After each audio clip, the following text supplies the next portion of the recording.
Sir, എൻ്റെ പേര് അനന്യ എന്നാണ്. ഞാൻ പഠിച്ചത് പുരാവസ്തു ഗവേഷണമാണ്.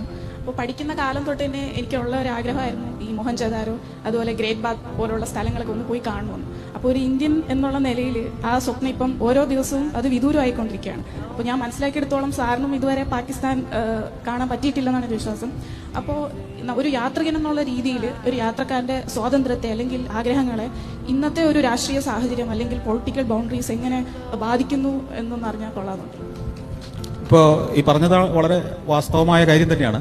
പാകിസ്ഥാൻ ഞാൻ കണ്ടിട്ടുണ്ടെന്ന് വേണേൽ എനിക്ക് അഭിമാനിക്കാം. അതിർത്തിയിൽ നിന്ന്, വാഗയിൽ നിന്ന്, അല്ലെങ്കിൽ അതുപോലെ രാജസ്ഥാനിലെ പല സ്ഥലങ്ങളിൽ നിന്ന് അപ്പുറേ പാകിസ്ഥാൻ ഞാൻ കണ്ടിട്ടുണ്ട്. പക്ഷെ പാകിസ്ഥാനിലേക്ക് കാലുകുത്താൻ എനിക്ക് കഴിഞ്ഞിട്ടില്ല. എനിക്കാണ്. അപ്പോൾ രാഷ്ട്രീയമാണ് പലപ്പോഴും നമ്മളെ ശത്രുക്കളെ സൃഷ്ടിക്കാൻ വേണ്ടി പ്രേരിപ്പിക്കുന്നതെന്ന് എനിക്ക് പലപ്പോഴും തോന്നിയിട്ടുണ്ട്.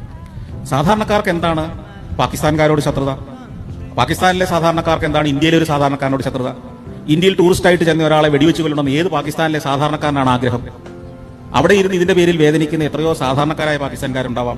സാധാരണ കർഷകരായ, അർത്ഥപട്ടിണിക്കാരായ, ജീവിക്കാൻ കഷ്ടപ്പെടുന്ന, ഒരു നേരത്തെ ഭക്ഷണത്തിന് ബുദ്ധിമുട്ടുന്നവർക്കൊക്കെ എന്താണ് ഒരു ഇന്ത്യൻകാരനെ വെടിവെച്ച് കൊന്നിട്ട് അവനെന്താണ് ആവശ്യം?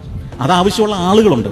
അതിലൂടെ അടുത്ത കുറെ നാളുകളിലേക്ക് സജീവമായി മറ്റ് ചിന്തകളിൽ നിന്ന് മനുഷ്യനെ മാറ്റി നിർത്തുന്ന ഭരണകൂടങ്ങളുണ്ട്. അവർക്കാണ് ഇതിന്റെ ആവശ്യം.